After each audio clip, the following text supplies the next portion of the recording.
I'll go ahead and get started. My name is Fallon Ferris, and I'm a director of HR for Modesto City Schools.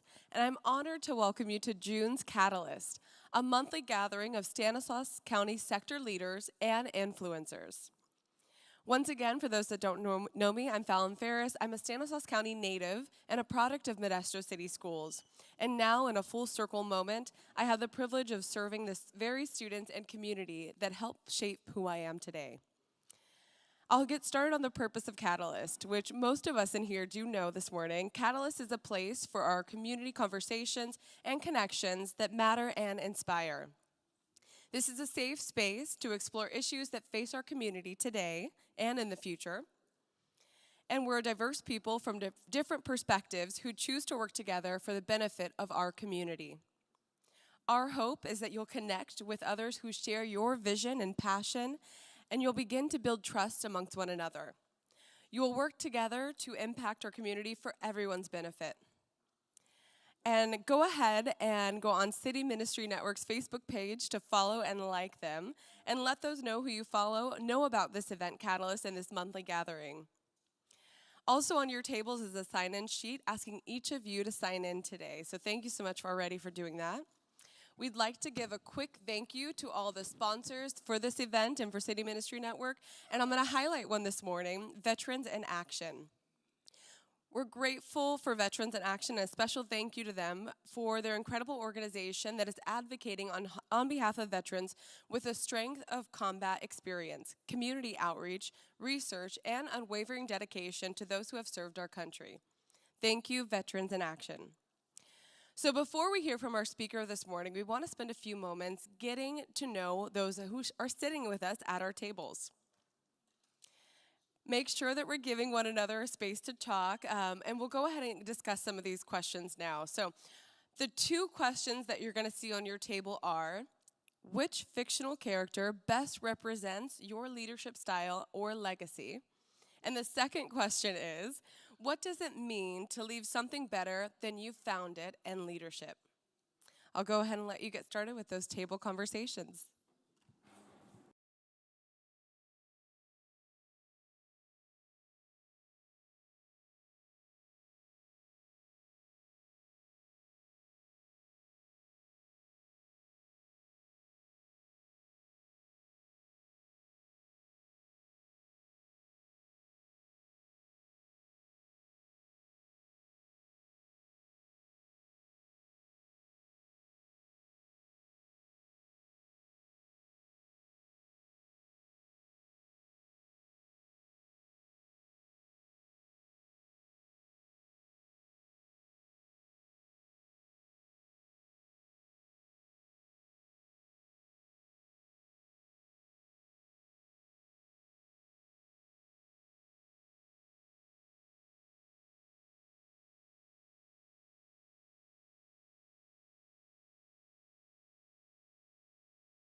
Good morning, everyone. My name is John Irvin III, and I am a board member of the Modesto City School Board of Education, and I am here. Mike has only given me 10 and a half minutes to say my soliloquy for, did I right now, Mike? 10 and a half? Oh, I see one finger now. Okay. So 1.5. Well, I'm here to talk about Dr. Sara Noguchi, our, our transitioning, our retiring superintendent who has been here with us for 7 years, which has been a pleasure for me to have been in her company shortly after she arrived. And to say the least, it has been a whirlwind of positivity and success in our district under her leadership, which I really appreciate. Over those 7 years, I have learned so much from her as well. That knowledge that she has imparted in myself and other board members and in our leadership in the district has been nothing short of, my opinion, amazing. I've seen our district, as many of you know, I worked for our district as an employee, administrator for 15 years. And I've seen change, and I've seen 3 steps up, 2 steps back. I've seen 1 step up and 6 steps back. But in the last 7 years, I've seen nothing but steps in the right direction, steps forward. And that's a testament to the leadership, the knowledge, and the passion, the unequivocal passion for student success that Sara brings to the district, to anything that she does. It has that passion behind it. And so we're gonna miss her. I'm gonna miss her. Now we can become friends since we're no longer employer and board and employee. So again, I really appreciate you. Looking forward to seeing and hearing about your journey. And my 1.5 minutes has definitely elapsed a few seconds. So I'm going to turn it over to a fellow board member and confidant and friend, Mr. Homero Mejia. Yeah.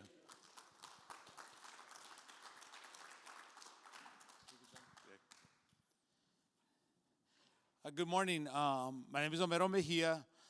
And like always, like if you know me, I've been in this stage before, and I know City Ministry Network for a long time. But I learned a lot in my baby steps stepping in with City Ministry Network. And the reason why I say that is leadership is something that is so important when you lead an organization. And there's a lot of key things I learned here at City Ministry Network and through a lot of relationships.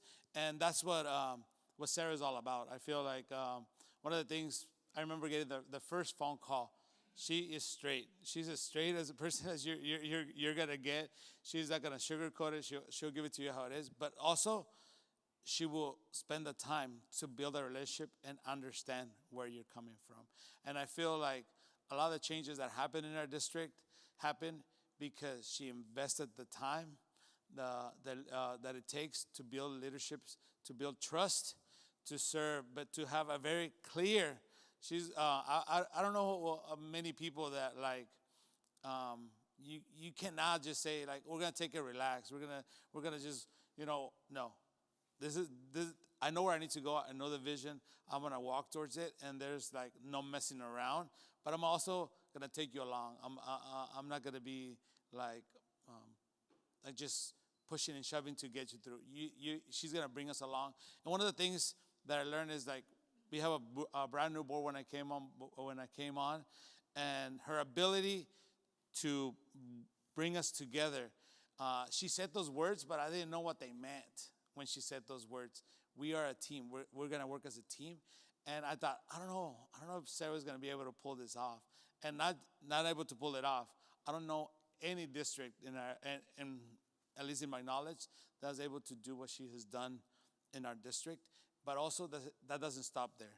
She's always knows that more needs to be done, and that's just a proof of her leadership. And if you have a chance to be able to meet with her, be in a relationship with her, I invite you to have a cup of coffee with her, and you'll see what I'm talking about. I'm gonna miss you big time because of who you are, the person that you are, how you show up in every space you show up in. Thank you so much, Sarah.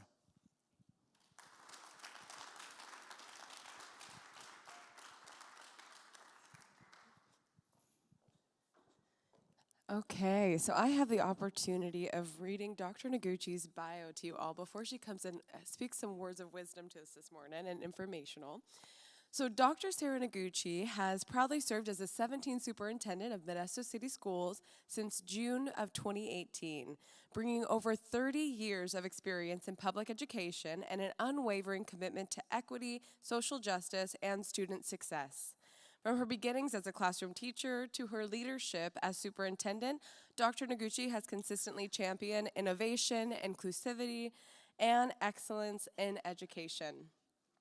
As someone who has had the privilege of working under her leadership, I've witnessed the transformational change she's brought to our district. Dr. Noguchi doesn't just advocate for equity, she builds the systems that make it possible.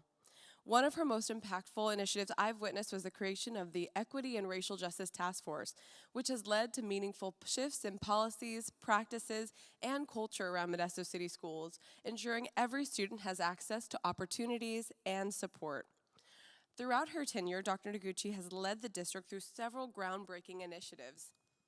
These include expanding our gifted and talented education programs to all elementary schools, increasing access to before and after school programs, implementing robust career technical educational classes and pathways, and then also driving sustainability initiatives, which most of you have probably seen, our electric school buses around town, our outdoor learning environments, and solar installations across many of our campuses.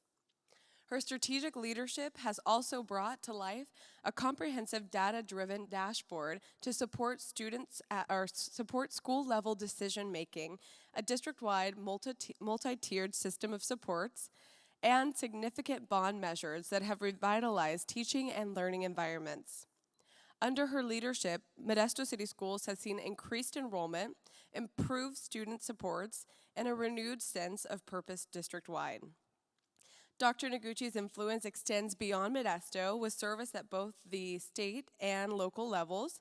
She currently serves as a board of directors for the Fiscal Crisis and Management Assistance Team, a representative to the Advisory Council for the California Collaborative for Educational Excellence, a member of the Superintendent Advisory Council for the California School Boards Association, and a couple other roles I did not include in today, but she is very active in our community and at the state level.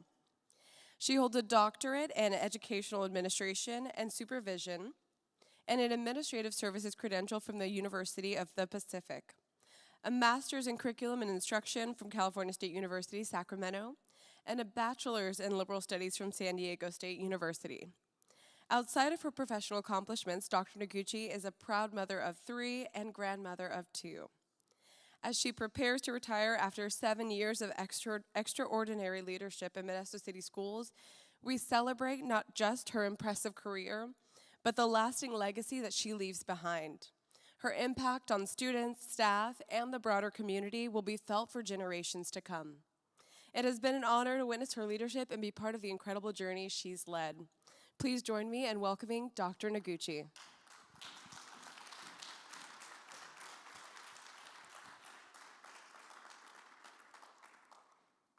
There we go. Wow.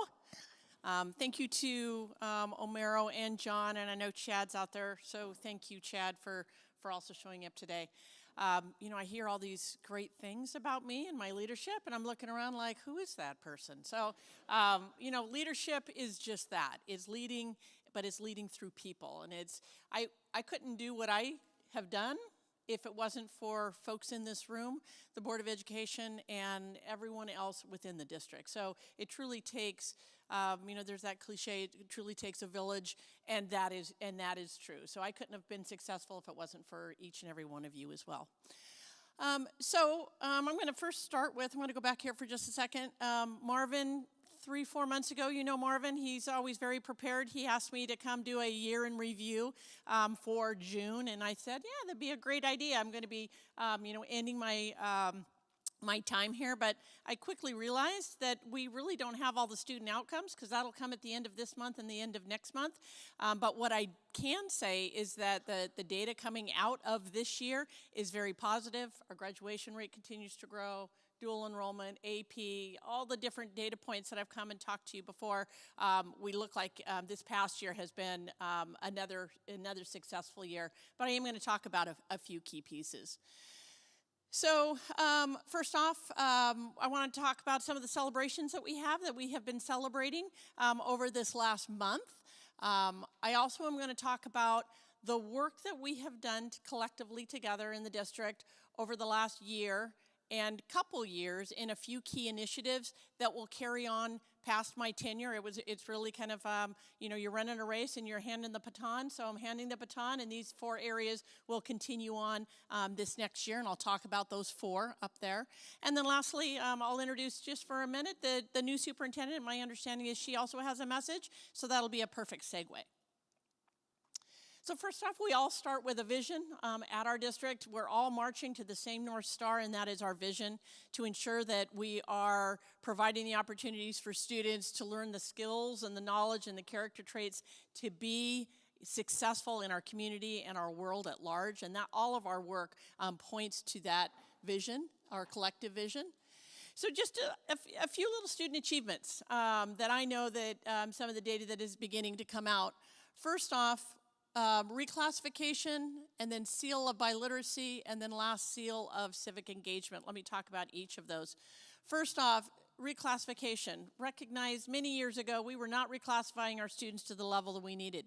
We roughly had 40% of our students as second language learners. That was not where we needed to be because we know students that are reclassified are much more successful in not only their education, but also going off into their post-secondary career. So back in 2022, I said, this was really coming out of COVID, I said, you know what, we need to increase this by 100%. A lot of folks looked at me and said, that's crazy, but we'll try. And lo and behold, the next year, which was last year, they moved, we had 854 students that were reclassified. It was wonderful. I said, okay, I want to increase it 100% again. They said, you're nuts. But they did maintain the 100% from the year before. So this year we had almost 1,000 students reclassify, which is significant, and that's significant work. The next one, which is seal of biliteracy. These are seals that come from the state of California that's placed on diplomas for our graduating seniors that certify that they are biliterate, which is a wonderful resume builder and skill set for individuals. And this year we had 320 of our seniors certified from the state of California that they were biliterate. And then lastly, a seal of civic engagement. I'm going to talk about this a little bit in a few slides. Seal of civic engagement. I know this town and organizations within this town is really working to build youth empowerment and youth leadership. With that leadership comes experience and giving back to the community through internships and participating in leadership roles.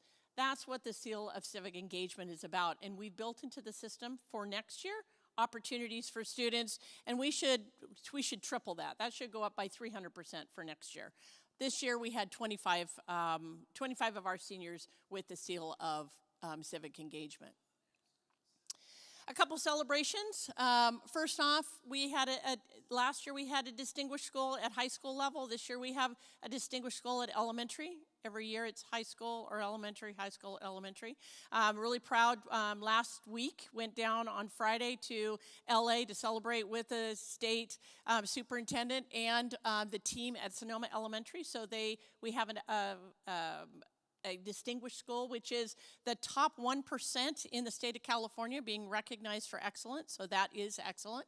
I'd like to see more, and I shared that with all of our principals. I'd like to see more than one. I'd like to see bullets of schools that are on there, especially at our elementary level, since we have so many. The Association for California School Administrators has nominated Antoinette Chambers, for those of you who know her. She has gone to the state level, and she has won that award, and she will represent Modesto in November at a state conference. She has earned that distinction. And then groundbreaking in ceremonies. In this last month, it's not only groundbreaking, but it's also ribbon cutting, and I'll talk about that in a minute. But I want to pause and thank the voters again for the bonds that you all passed. It is making a significant difference in the lives of our students through facilities and in our community at large. So again, I want to thank those that supported the bond and are continuing to support the bond by continuing paying for that bond, paying for the bonds. So this last month or so, we were able to celebrate Davis High School. We broke ground on a sports facility, which will include a pool, will include a stadium, track and field, and much more. Very exciting for Davis.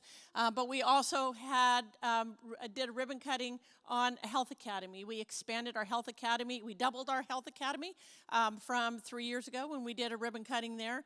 We're expanding that out as we see that there is a need and a desire from students and the community to increase healthcare pathways for our students.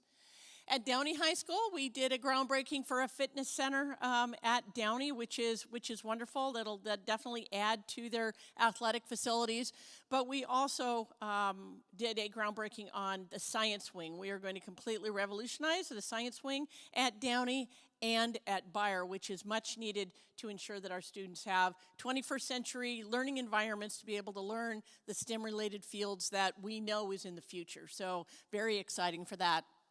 And then at Bayer, that was kind of a ribbon cutting. As you all go up and down the street, you see that is completed. So we have now a track and field at all of our high schools for our athletes, so they don't have to share facilities if they are on track and field, which is wonderful. In the fall, we will have many more ribbon cuttings, and that will continue. That will continue on for the next 3 years. And again, that is from a result of the community support for the bonds. So once again, thank you for that. So the work continues. I'm going to quickly go through 4 initiatives that we started. Some of these we started 4 years ago. Some we started this last year, but all will be launched at the beginning of this year. First one is Be the Change. This is a campaign that really started, came out of work with the African American Success Plan.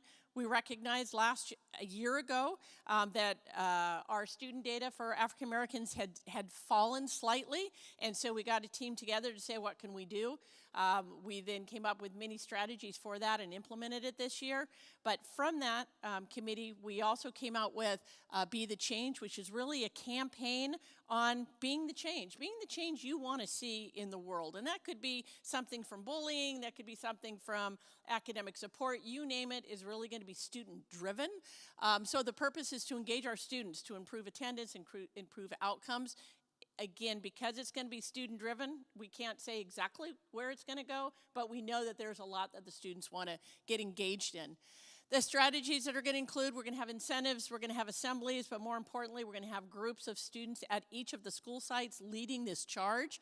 As listed there, student-led campaign. There's a cute video out there about Be the Change, starting at the elementary, going through the junior high and high school, and you'll see that being launched here in August at the beginning of the school. Next one is our sustainability. I could spend an hour over the work that we're going to do in sustainability. We've already started that over the last 3 years. Last year we were awarded the California Green Ribbon School, which is an excellent award showing the recognition for all the work. But the 3 pillars there, we're going to continue doing work in each of these 3 areas. One is educational sustainability, really getting education sustainability in the classroom for all grade levels, and there is a plan for all grade levels to engage in environmental science. Organization and culture, really looking at what we purchase, what waste we have, how we're processing the waste that we have, and then physical environments, solar panels, turning on and off lights, air conditioner, HVAC, how much CO2 we're putting out into the air and what that looks like, and actually charting that. This last one is really student driven, and so this will continue on for this next year as well. Equity Phase 2, I know Fallon mentioned that this was something that resonated with her. We had an equity task force. This was 6 years ago that we started. They came up with 5 recommendations. We've been working through those recommendations, and now it's just part of the fabric of what we do. And so now we need to come up with another set of recommendations because we continue that work around equity. The committee this year came up with 3 recommendations, and this really came from students, adults, the teachers, the admin. It was really a whole process that narrowed the scope of the work. First is continuing training in equity. What does that mean? What does inclusion mean? What does equity mean to you individually or collectively? So continuing that work. Behavior development, really working with students through their behaviors, right? They're kids. How can we work with students to change their behaviors in a positive way through a restorative practices continuation? And this was something that students had shared. And then lastly, appreciation, which speaks to culture. Many different individuals within our organization said, I don't feel seen, or I don't feel appreciated. So really digging into that and looking at ways to ensure that everyone is seen and heard and has a voice in our organization. And grading task force, and I think I have 2 slides left here. Grading task force is actually going to the board on Monday. This has been a process, a 4-year process, but really looking at the way we grade our students. We firmly believe that we should grade our students on what they know and are able to do, not just the grades that they get in a class. And I'm going to take a minute to tell a story that I think will resonate with some folks that may not be educators. So there's 2 individuals. There's myself. I have an 11th grade daughter who has some free time this summer, so I'm going to send her over to MJC to take a class in persuasive writing. They have classes for seniors that are going to juniors and seniors, high school courses that they could be enrichment. And she's going to go take a course on persuasive writing because that's an 11th grade standard. She's going to have to know how to write a persuasive essay. Somebody else, another family, has an 11th grade daughter, and she really needs to either work or stay home to babysit because babysitting is a huge cost. It carries a huge cost, and during the summer, they can save some money. So the daughter is there helping and supporting the family in whatever their needs are. So zip ahead to the second week of school. Second week of school, the teacher says, you know what, I need to see how you all do in your writing so I can plan for my instruction, and I need you all to write a persuasive essay. Do the best that you can. My daughter does a fantastic job because she's been at MJC for a 6-week camp, and the other student, doesn't really know but does their best. They get a grade on it. My daughter gets an A. The other person gets either a D or an F or maybe a C-, don't know. But that grade sticks with them because 3 weeks later, they do another essay. They get some instruction. They do another essay. My daughter gets an A. She now has 2 A's. And the other person gets a D and now maybe a C or a B. But they still have that anchor behind them. The point in equity for grading is not dumbing down our grading system. It's grading students on what they know are able to do. What if it takes that second child, the one that didn't have that enrichment, 7 weeks to learn about a persuasive essay and can write an A paper at the end of the year? Should they not be able to get an A paper, an A grade? That's what equity for grading is about. It's going to the board on Monday. If you're interested tune in or come and see what the board conversation around that board policy. Lastly, new superintendent. I've met with Vanessa, Dr. Budrago, twice, and I have another meeting with her this next week. She's engaging in and meeting other cabinet members and engaging in some of the meetings as of this next week. She comes from Oakland. She's also worked in Sacramento as well. And my understanding is you have a video, her welcoming in just a minute. So I think she's going to do a better job than I am at introducing herself. So with that, I do want to say thank you for all of your support over this last 7 years. This last 7 years has been a whirlwind. When I came here and was hired by many of the same board members that I have now, they really wanted change. They really wanted to see a district that worked for parents, that worked for students, that ensured that students were successful and aligned to the vision. Our vision hasn't changed from 7 years ago. And I believe that we're on our way. Like Omero said, I'm constantly wanting to push. We're nowhere where we need to be. But I can say if every year we make growth and we outpace whatever the growth of the state is, then we're eventually going to catch up. So it's always what I say to staff, and Fallon, I think you're the only one in here. I want double-digit growth and whatever it is. Really underlying all that, I just want to grow more than what the state average is, because then I know we'll eventually catch up. And I think that we have built the systems and the structures. And going back to something Omero said, the relationships. At the end of the day, it's about relationships. And many of you here and online are central to that. It's great to have a voice. It's great to have an opinion. Right now, we've got a fiery topic out there, 5th grade health. And it's, there's lots of opinions on both sides, and that's good. We live in a community that has differing opinions, and that's okay to have, right? Just so long as we all treat each other with dignity and respect and come up with a collective decision, which will happen, and we will continue to grow. So thank you for your support, and I'm confident that you will help the next superintendent as we continue this journey on in supporting our students. Thank you.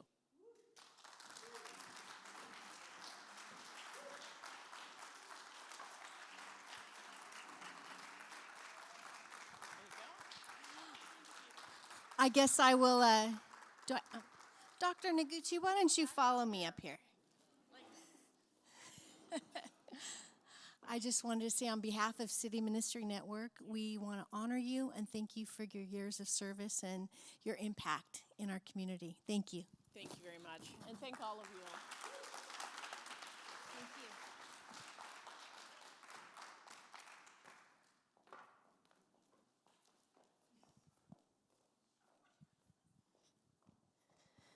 All right, can we give it up for Dr. Noguchi one more time? Thank you so much. Okay, so now we have table talk number 2 to finish off our time together this morning. And so the 2 questions that we'll have around the table are going to be, what is one insight or perspective you gained from today that you hadn't considered before?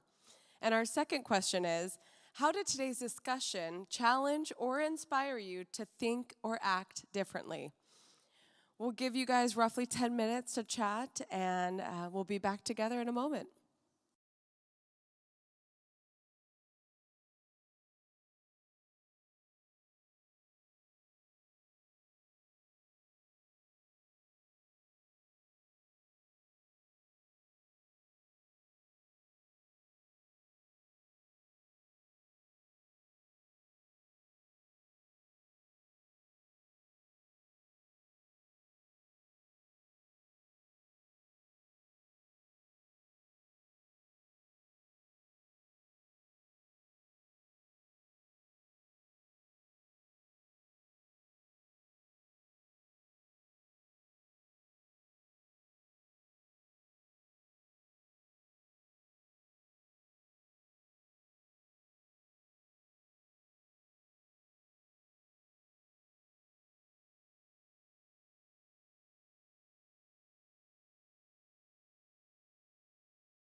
And I continue, is this on?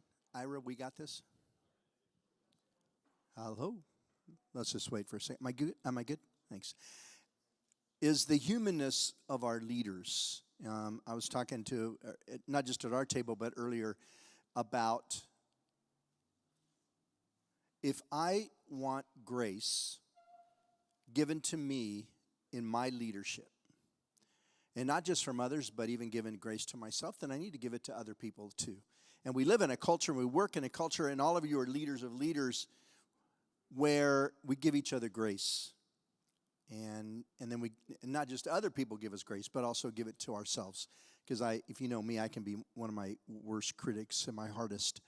And to navigate what's happening in education and the ownership, rightly so, every child deserves an incredible education. And I've always felt in a lot of ways that the parents are responsible for the education of their children. So to navigate that and to balance that and to get wisdom from Chad and Homero, John, and of course Sarah's leadership. Yeah, it's God bless you. Let me say that. We're here in the house of God here. God bless you. God bless you. We're going to show you, we did ask Vanessa Butrago, the new superintendent, who will be following Sarah. She's going to give you a word. So we'll just let the video and then I'll come back up. Hello, my name is Dr. Vanessa Butrago, future superintendent of Modesto City Schools. As a result of having a prior commitment out of state, I must miss the chance to be with you in person. However, this video marks the first of many opportunities to engage with you. Some of you may know that while I was born in Colombia, I was raised in Modesto from the age of 5. My mother was a housekeeper and seamstress in town, and I remember her working an unreasonable number of hours, 7 days a week. The other thing I remember is that her words always encouraged me to do well in school. But it was her actions that served as a constant reminder that education would open doors for me. She prioritized my homework time, made certain that I was never late to school, and never said no to my growing list of extracurricular activities. Her support and unwavering belief in me, paired with the high-quality preparatory experiences provided by Modesto City Schools teachers, interrupted the cycle of generational poverty for me and the family that I now have today.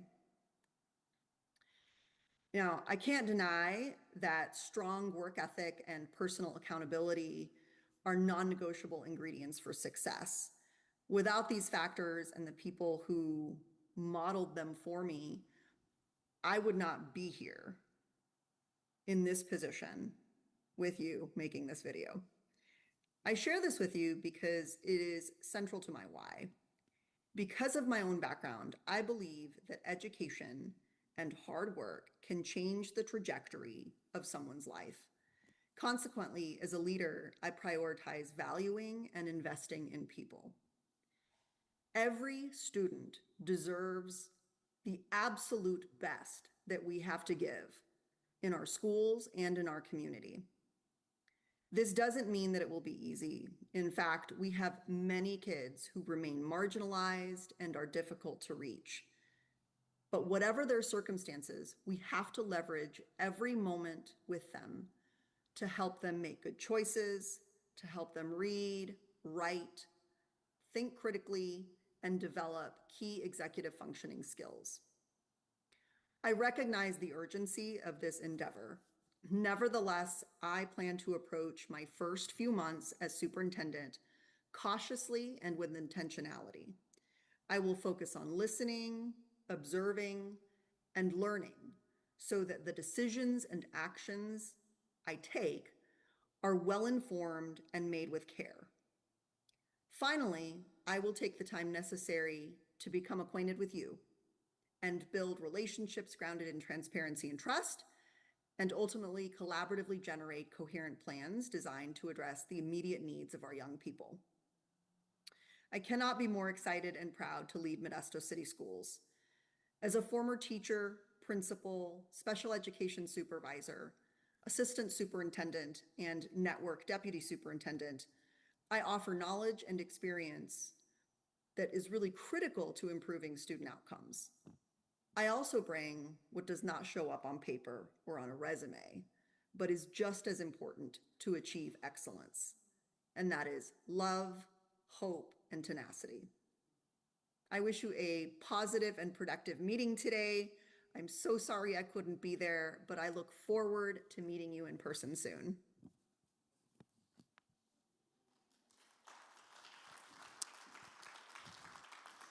So thinking ahead, Dr. Buthraga will be with us in September. She'll be here live. She starts first day July 1st here, and then she'll be with us in September right here, and you'll get to meet her face to face. I want to give you some announcements. Sandy's going to come up wherever Sandy is as well, and then I'm going to close this thing, give you some time to celebrate with Dr. Noguchi. But Sandy, what do we got going here? June, will you allow me? Sure. I'm going to empower. I'm going to empower her. Here you go. Give it to me. June 30th is City Ministry Network's golf tournament. If you have not signed up, we still have some room for some teams to play. It's going to be a fun time. And at Spring Creek Golf and Country Club in Ripon. And so I've got brochures back there if you'd like to participate. If you're not a golfer, but you'd love to join us, we have room for volunteers. So again, we're going to have a great time. Come see me back at the coffee table for more information. Thank you. Thanks. We're just about done there, so we need a couple of foursomes.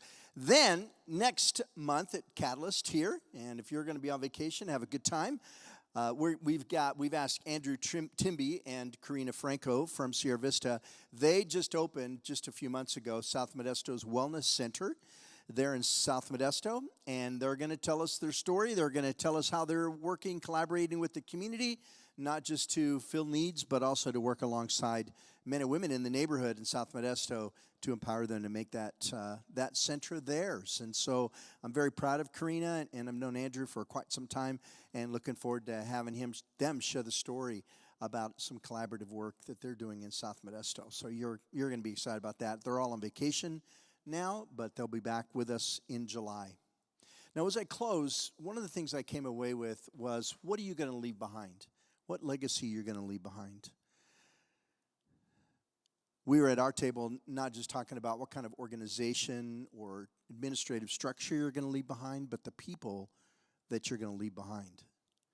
And I want to encourage you to continue to consider what kind of legacy you're going to leave in the lives of people. Not just a resume, as Dr. Buthrago mentioned, what's on your resume, but the people that are going to be left behind after you're doing something else, or as my team says, when I'm in Hawaii, dead. So someday that's going to happen. So I just want to encourage you, what are you going to leave behind? And learning in this season to navigate all the voices. Talked to a young leader a couple of days ago about what core values are you using to make decisions? Through all the noise, what core values, what are you going to hang on to? What is most mattering to you? And then you hang on for dear life. And I was telling Chad, didn't get a chance to say anything up here. Chad Brown is on the school board, but I just praised him earlier, and I sent him a text during the meeting, the board meeting, just thanking him for his classiness, his class and his leadership. And boy, do we need some class in so many circles of leadership. You are all classy people, or else you wouldn't be here. So I thank you for that. We're going to end early. I'm going to close this in prayer just to thank the Lord for this time and for you. I hope that you'll definitely please get some rest this summer, and then get a chance to come over and just thank Sarah, even if you've never met her or anything, just thank her, because it's a classy thing and it's a right thing to do to honor our leaders, to honor those who have chosen to take on the mantle of responsibility for the lives of people. It's a classy thing. It's a right thing to do. So I'm going to thank you. We're going to end it. Stick around and talk, and then leave whenever you need to leave, and then I'm going to close. Lord, first, thank you for the privilege you've given us to invest in Dr. Noguchi as well. Even though she's invested in us, we know that we have made an impact on her as well. Thank you for her, for the privilege you've given us to partner with her in the lives of our families and then our young people. And Lord, there's always so many philosophies and opinions and perspectives on the hard work that it is to raise a family and to raise children. And thank you for her, for Omero, for John, for Chad, for others on the board, for their staff, an incredible group of people that every day show up to work and do an amazing work. In my Lord's name I pray. Amen. You have a good morning. See you later. Dr. Noguchi will be with you. If you get a chance, just bless her and thank her.